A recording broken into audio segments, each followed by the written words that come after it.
Hi guys, Redneck Computer Geek here, and if you've been following along, I've been progressively expanding a solar setup that started off as nothing more than about a 30-watt solar panel, a truck battery I hauled out of an old plow truck, and a diesel heater in order to heat the back side of my house.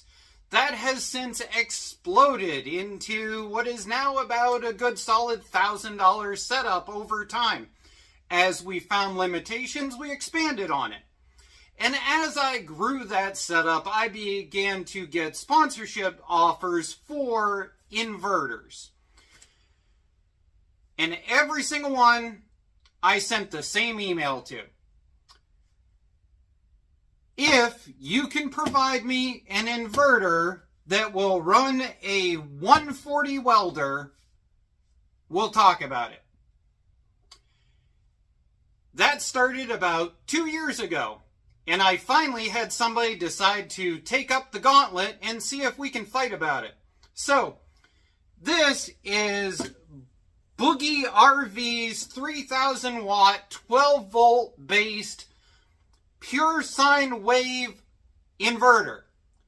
And why is it different than all the others I got offered?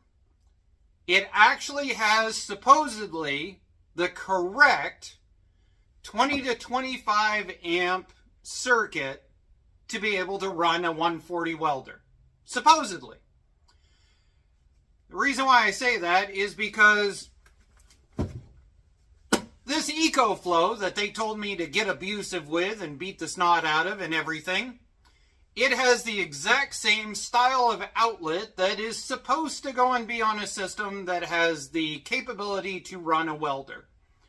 On the other hand, what we ended up finding was that when we plugged in the 130 welder, we maxed out at about 80% of its capability. Which, granted, means that I can throw this and I can throw that into a wheelbarrow and I can run around and I can be able to tack weld a few things. I can weld up to about 1/8 inch without too much issue, as long as I keep it to welding cycles of about 15 minutes. Otherwise, this overheats. But that doesn't do me much good if I crack something really major on plow gear or something during a power outage, during a snowstorm, during a hurricane, during high winds. The problem is the main grid, the longer that it keeps transitioning into solar panel setups, has become more and more unstable. So the irony is we made our own solar setup to survive solar panel instability. Talk about that in the comment section. What's your opinion on that? Because I know that I don't like watching farmland get turned into ugly sunflowers, but that's just me. Not entirely sure how much the Redodo Bluetooth capable batteries are going to like the idea of being attached to a welder. But we're down here. This is a all or nothing power switch. But there must be a relay inside, because if you punch that, it cycles the whole thing off and then turns this screen off. And if you punch it again, the whole thing comes back alive. This is a backlight, so you can turn the irritating colored screen off. And then this is so that you can control the on-off for the AC while still seeing your battery voltage. I don't know. Bunch of redundancy there, but, you know, information is good. So that's all attached. This is if you want to hook up to some house wiring or something like that, which we might do in the future. I have debated over the summertime hooking up all of my lighting circuit in the primary and the secondary lift bay to off-grid solar, because during the winter time, my solar system runs a diesel heater here. It runs a diesel heater on the side of the house, and it currently charges the battery that runs that RV propane heater in the office area. Before I throw you guys in the tripod, let's talk about our very basic welding gauntlet here. We've got some thin square stock and a seam right here that was not finished. So we're going to weld that seam solid on that side. We're going to flip it over. We've got a cleaned up spot here, a cleaned up spot there. We're going to weld a tab on like we had to add something in order to screw something on out in the field. Then we've got some bigger stuff. We're going to crank this thing up to probably about a 7. And we're going to weld a little end cap piece in. Where is it? There's an end cap piece right there. We'll weld on like we're finishing the end of a trailer somewhere. And then we're going to crank this thing all the way to 10. And we're going to see if we can do a massive burn-in right through that big giant cut right there. So that cut we did all the way through with the grinder so that no ifs, ands, or buts. We should be able to see penetration and full flow. That's our gauntlet we're going to run. I'm going to put you guys into the tripod so that there's no ifs, ands, or buts. We can see if this errors in the background, and we can see how the Forney acts as we're using it. Here we go. Just so that there's no tricks or gimmicks or anything, we've got our extension cord right here. We're going to fire it up. There we go. It should be on 3s right now, which is a pretty good setting for sheet metal-ish. Let's see here.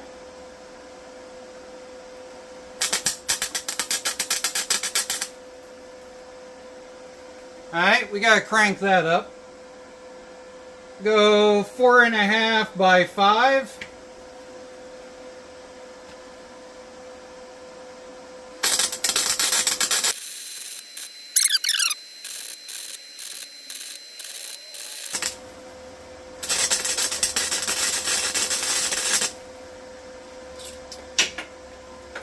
Alright, let me grab a brush.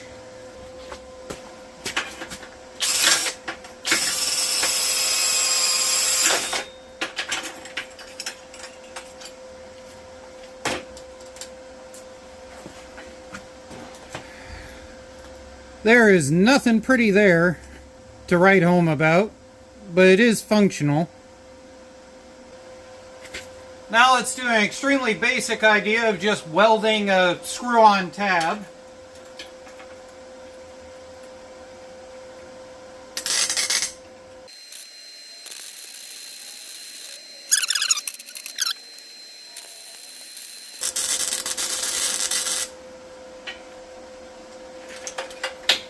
There we go.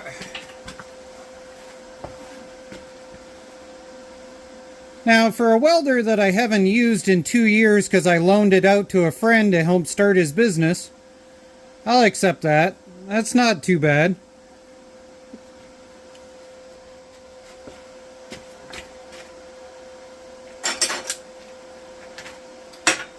Now, what we're going to do is we're going to do like we're finishing off the end of a trailer. We're going to weld that right in there. We're going to crank this thing all the way up through to 7. Now, when we were using the EcoFlow, 7 on this is about the maximum on the 130, and it was not working correctly. So, let's see if we can get this tacked in and get this welded up.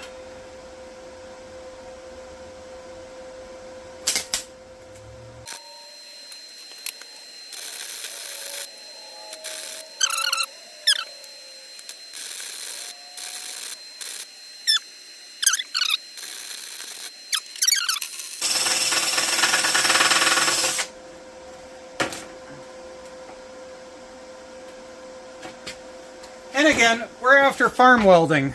We're not after sexy, we're not after perfect. We're just after farm welding. Off-grid farm welding with the power of the sun. Alright, so now we're going to do this inside edge here. We're going to crank the machine for all it's worth. And we're going to see if we can trip some breakers.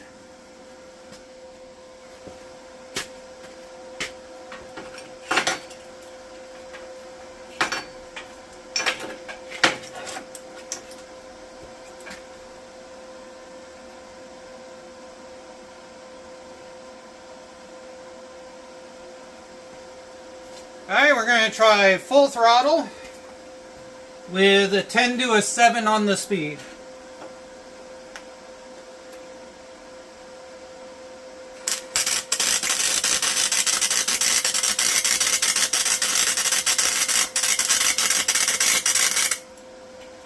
Need more speed.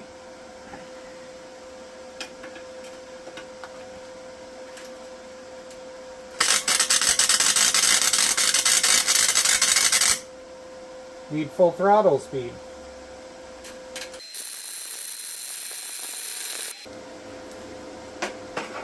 That's interesting. I don't know if you can hear it in video. But that actually just decided a thermal cycle.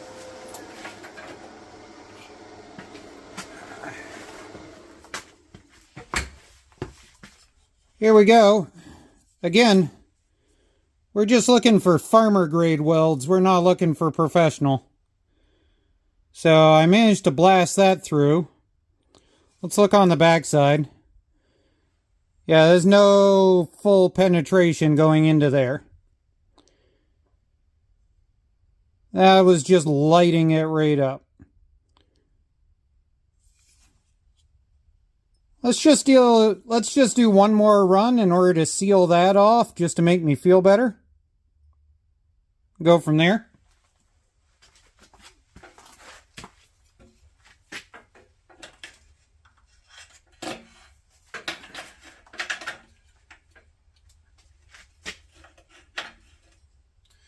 This is why I like using an old-fashioned saw table. You can pinch and use all these holes for all kinds of things.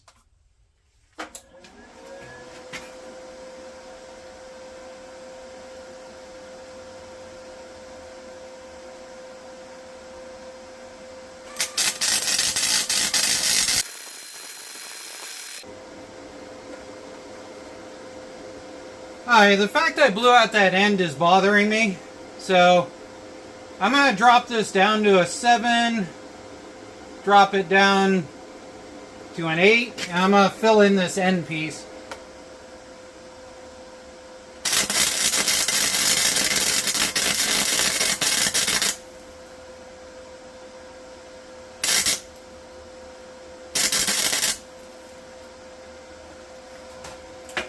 There we go.